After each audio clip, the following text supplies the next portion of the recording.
बोल बम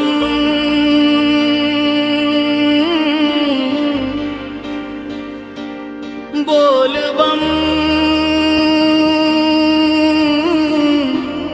हर हर बम बम। भोले बाबा के कृपा निराला, कांधे पर कांवर हाथ में गंगा जल। देवघर बोलवे भोला भंडारी वाला,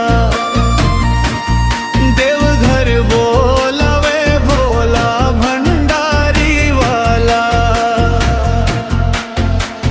सावन के फुहार बरसत जाए, भोले के भक्ति मन लुभाए। डमरू बाजे शंख बजेला, हर भक्त बाबा के नाम खरेला खरेला खरेला। चल रे कांवरिया मत घबरइहा, भोले बाबा साथे चली है। थक जाई बतानम जपिहा, हर दुख दर्द दूर करी है।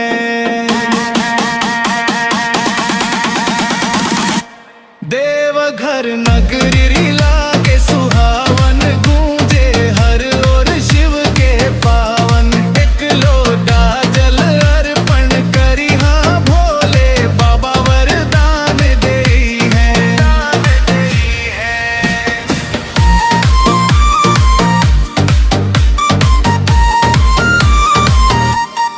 ओम नमः शिवाय गूंजे चारों ओर,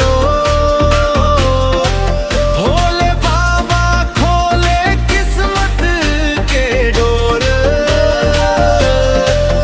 जे सच्चे मन से शीश नवावे, भोले